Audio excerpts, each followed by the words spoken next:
Assalamualaikum warahmatullahi wabarakatuh.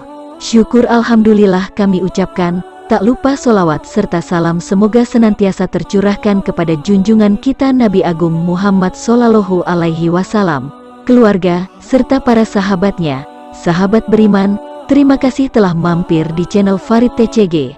Semoga channel ini bisa memberikan banyak manfaat dan keberkahan untuk kita semua.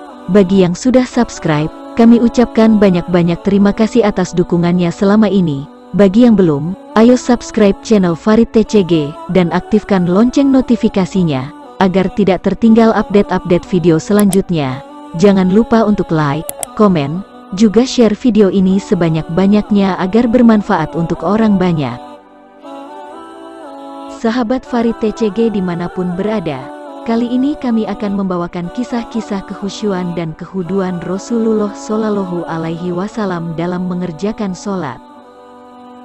Sholat adalah ibadah yang paling penting dibandingkan ibadah lainnya.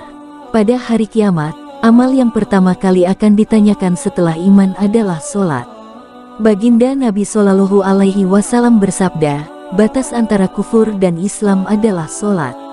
Selain hadis di atas, masih banyak riwayat lain tentang pentingnya sholat. Firman Allah Subhanahu wa Ta'ala mengenai orang yang mengerjakan ibadah-ibadah sunnah. Allah Subhanahu wa Ta'ala berfirman, barang siapa memusuhi para kekasihku, maka aku menyatakan perang kepadanya. Dan tidak ada sesuatu apapun yang lebih mendekatkan seorang hamba kepadaku, melebihi mengerjakan apa yang telah aku wajibkan kepadanya.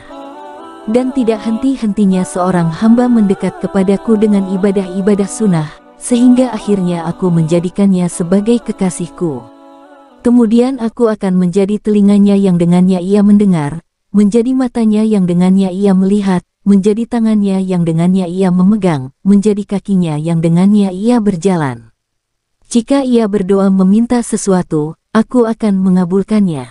Jika ia meminta perlindungan, maka aku akan melindunginya. Hadis Qudsi, dari kitab Jamul Fawaid. Maksud menjadi mata dan telinga adalah bahwa seluruh penglihatan, pendengaran, dan kaki bergerak sesuai dengan ridho Allah Subhanahu wa Ta'ala. Tidak sedikit pun bertentangan dengan perintah Allah Subhanahu wa Ta'ala. Sungguh beruntung orang-orang yang setelah melakukan kewajiban-kewajiban, mendapat taufik memperbanyak ibadah-ibadah sunnah. Semoga Allah Subhanahu wa Ta'ala dengan kemurahannya memberikan taufik kepada kita untuk mengamalkannya. Seseorang bertanya kepada Aisyah radhiyallahu anha, beritahukanlah kepadaku sesuatu yang luar biasa yang pernah engkau lihat pada diri baginda Rasulullah Shallallahu Alaihi Wasallam. Aisyah radhiyallahu anha menjawab, segala sesuatu yang ada pada diri beliau adalah luar biasa. Pernah suatu malam beliau datang dan berbaring bersamaku. Lalu beliau berkata, sekarang biarkanlah aku beribadah kepada Allah.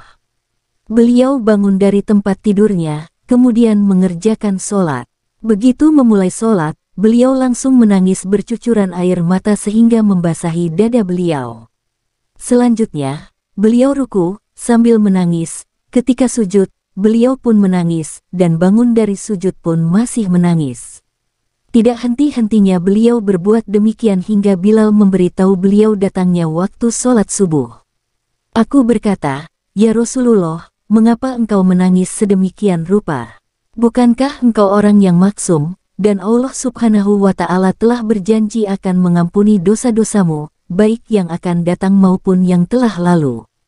Baginda Nabi Shallallahu Alaihi Wasallam menjawab, tidakkah sepatutnya aku menjadi hambanya yang bersyukur?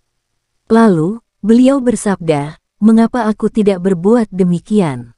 Padahal hari ini Allah Subhanahu wa Ta'ala telah menurunkan ayat kepadaku. Sesungguhnya dalam penciptaan langit dan bumi dan silih bergantinya malam dan siang terdapat tanda-tanda keagungan Allah bagi mereka yang berakal. Yaitu orang-orang yang mengingat Allah sambil berdiri dan duduk ataupun pada waktu berbaring dan memikirkan tentang kejadian langit dan bumi lalu berkata, ya Rabb kami, tidaklah engkau ciptakan ini dengan sia-sia. Maha suci engkau, maka lindungilah kami dari azab neraka. Quran Surat Ali Imran ayat 190-191. Masih banyak riwayat lain yang menyebutkan tentang panjangnya solat malam baginda Nabi Shallallahu Alaihi Wasallam. Demikian lamanya berdiri solat sampai kaki beliau bengkak.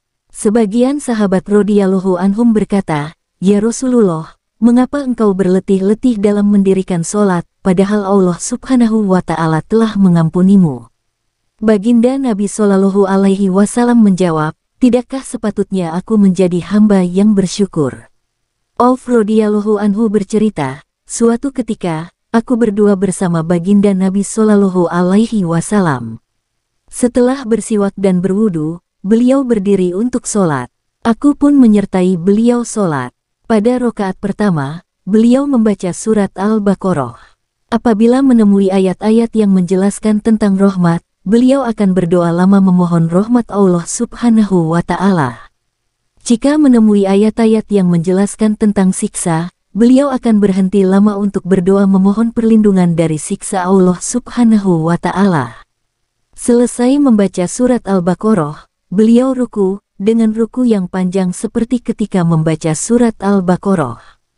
Dalam ruku, beliau membaca, Subhana dzil jabaruti wal malakuti wal azamati. Maha suci zat pemilik keperkasaan, kekuasaan, dan kebesaran. Lalu, beliau bersujud yang panjangnya seperti itu pula. Kemudian beliau berdiri pada rakaat kedua dan membaca surat Ali Imran. Demikianlah seterusnya, beliau membaca satu surat di setiap rakaat. Jadi, dalam 4 rakaat, beliau membaca 6/4 juz Al-Quran. Dapat dibayangkan betapa panjangnya solat baginda Nabi Shallallahu Alaihi Wasallam. Belum lagi di setiap ayat-ayat yang menjelaskan tentang rahmat dan azab beliau berdoa yang lama kepada Allah Subhanahu wa Ta'ala, dan ditambah ruku, serta sujud yang lama. Ada kisah lain yang dialami oleh Hudzaifah radhiyallahu anhu ketika menyertai solat baginda Nabi Shallallahu Alaihi Wasallam. Ia berkata, baginda Rasulullah Shallallahu Alaihi Wasallam solat 4 rakaat dengan membaca 4 surat, yaitu dari surat Al-Baqarah sampai akhir surat Al-Maidah. 4 surat yang dibaca tersebut berarti 6/4 juz.